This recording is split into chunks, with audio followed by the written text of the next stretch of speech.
is Michele Knight. This is the astrological update for Scorpio for the week starting the 9th of December and Scorpio rising and moon in Scorpio. If you don't know your chart, go to horoscope.co.uk for a free one.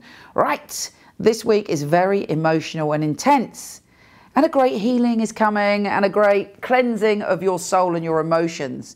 Fortunately for you, it's quite good, believe it or not. Other people might have a rockier time of that emotional experience, even though overall it's a fabulous thing, the groundwater trine. For you, it's about healing the past and letting go of issues where you maybe enjoyed yourself and then you were hurt. And it's almost like there may be a part of you that closed down the doors to really letting go and opening your heart and having pleasure. If you've had any upset or discomfort, not even recently, but even when you were a child, there's some lurking fear of if you're happy, then disaster will come, or some kind of strange superstition that has taken over your mind like a meme from hell. Now is the time to let that go. This water trine wants you to be happy. It wants you to expand and indeed be freer than you've ever been, to fly free, to enjoy yourself, to be compassionate, to be open with yourself and other people.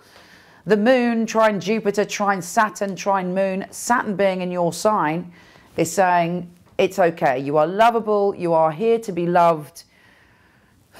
Pull down those fences. Doesn't mean you have to give yourself to everyone or be open in places you don't want to be, but know in your heart that love is meant for you and happiness is meant for you, and optimism should come into your emotional space, believe it or not. I can hear the cynicism from here, but yes, try it. Jupiter and Saturn are involved. It's very, very serious. Jupiter is the planet of good fortune. One of the reasons I'm urging you to just embrace the freedom of joy.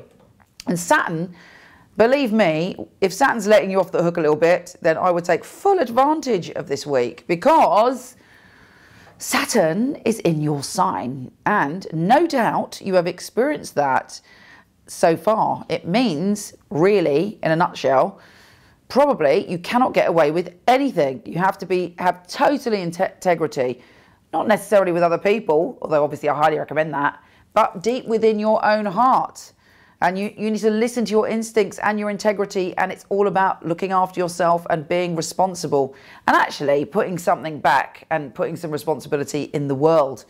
But Jupiter, trining Saturn, is going, surrender, stretch your ideas, let go of outmoded ideas, forget anything you thought before was a solid reality, and embrace the fact that wisdom is constantly evolving.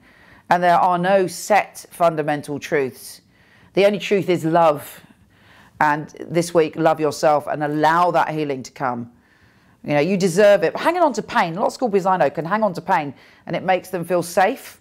And it's like, okay, I got this pain, so therefore I'm safe. But really, that's a superstition like any other. It's not making you any safer than if you didn't have that pain and you were happy. You know, it's exactly the same as thinking if I walk under this ladder, you know, paint tin's going to hit me on the head. It may do, but it's not necessarily reality and truth. So this week, it's time to embrace forgiveness and love and allow some of that pain to leave. You know, you have some of the most challenging experiences of any other sign because you feel things deeply and you experience the depths of situations. But the key, and actually the karma of your sign, is to live freely without hanging on to that pain. And yeah, it's hard. It is hard. You chose yourself a seriously hard vibration to work with in this life. But with it comes the ability to go to the depths of humanity in the way other people don't. To plummet to the depths of experience and emotion in the way other people don't. And I personally think that's great. I've got a bit of 8th house and I love that about my chart. Now, at the end of the week, there is a slight challenge, having said all that. There may be some sense of you feeling passionate about something, almost idealistic about something, and then either being self-critical, Uranus is bringing in an energy of either saying take care of yourself, nurture yourself, or it could manifest with someone being critical of you, or you, even worse, being critical of yourself. Manage that energy. You know, a good balance for that is actually, okay, this is my idealistic idea, and this, I'm not going to criticize myself, but I'm going to use that Uranus in that position to really look at the details of my idea and ground it. Anyway, I love you. Take care, and I'll speak to you soon.